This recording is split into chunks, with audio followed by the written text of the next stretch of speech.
And today, the 1980s classic teen romance, Once Smitten. What? Once Bitten? Oh, vampire? Oh. Jam on toast!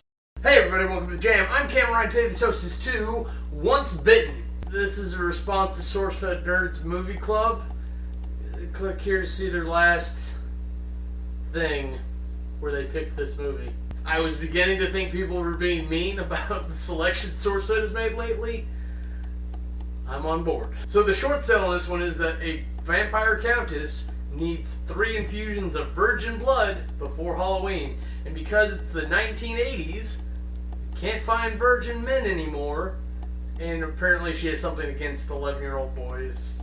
Oh yeah, the part that makes this a movie is that Max has a serious girlfriend, even though he goes to hook up with this cougar. My love for this one is the line, "He doesn't want you, you're mean and evil. He likes me because I'm sweet and nice, so fuck off!" I hate it. There's a lot of bad things in this. There's nothing worse than being gay cliche. The dance competition thing, that was okay, but it didn't make any sense at all. Horrible vampires. I thought Twilight was bad, but at least they were super powered. My biggest problem with this is you can't fuck in a coffin like that. You ever try to fuck in a coffin? I'm telling you, there's not nearly as much room as you think it is. And if you get anywhere, it's gonna look like that where the coffin is acting like it's on hydraulics. Or the lid's gonna fly open and you're gonna fall out. The MVP for this one, I think, is the character Robin Pierce, played by Karen Copins. I mean, yeah, she's probably the cutest thing in the movie, but I really actually think she stuck to her guns on the acting. I think she delivered well. I think she had a little bit of experience at this point and knew what she was doing. And the character really ties the movie together. It ends up being the central motivation for a lot of things going on. Even if Jim Carrey's character is a little stupid about how he's going about it, it is centered in on Robin. And normally I think Jim Carrey steals the show, but he didn't really bring it in this one. I think this was when he was still young and dumb and didn't know how to refuse roles that he didn't want yet. And thus why I never knew he had done this movie, because everyone swept it under the rug. But let's get to categories.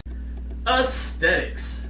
It's the 1980s. The production itself wasn't necessarily bad, but that look that the 80s had is always kind of weird to me, and maybe it's just because I don't remember times before the 90s anymore. And even that's kind of fuzzy. But more than that, the Countess, the vampires in general, they tried to make them look like they're from when they're from, but it didn't strike me well. The vampires weren't menacing, they weren't really manipulative, and they looked stupid most of the time.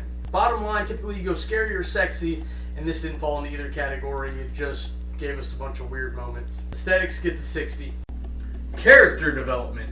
There's some decent character development. As the movie goes on, we get more information about everybody and what's going on, but the first 10 minutes of the movie make most of the movie pretty clear. The first interaction with most of the characters tells you what's going on and what's happening, and you don't really have to go much farther than that there. It's good that we get to know characters a little better and we get some involvement with other people, but the female vampires are really just kind of written off to use as a tool for the male buddies, and most of the story centers in on the Countess, Robin, and Jim Carrey. There just could have been a lot more all over the place, and we didn't get it. Character development gets a 70. Storyline. This is a stupid premise for a movie. I get that they're trying to make fun of like a vampire B-movie or something, but oh god. When your base story is junk, your movie's going to be junk, almost regardless of how you execute. And they didn't even execute well, because they weren't trying to make a vampire movie, they were trying to make a comedy, and I think this is one of the few times where mixing genres like this does not work, because they didn't charge in with the direction. Plus the rules for the vampires are all weird. They can jump up through a concrete stairwell, but then she can punch them and knock them out.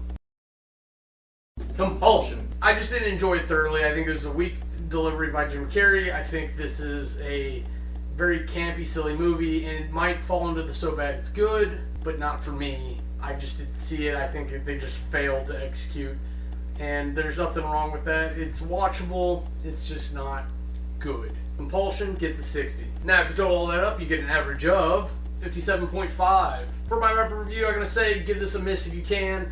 There are a lot of other things out there to watch. They've made a lot of movies since the 1980s. Go find one of them. Offhand, I can't think of any good comedy vampire movies except for Blade. And that's probably because I have a sick sense of humor somehow. The bad thing of vampires and all the negatives just did not weigh the good for me. I can't recommend it to you, but if you just love Jim Carrey or you love vampires this much or you want to see a vampire comedy, go for it. You didn't hear it from me. That's it for me. I'm Cameron. Have a nice day. If you want to see anything else we're up to, go ahead and click the annotations and they'll take you to our other channels.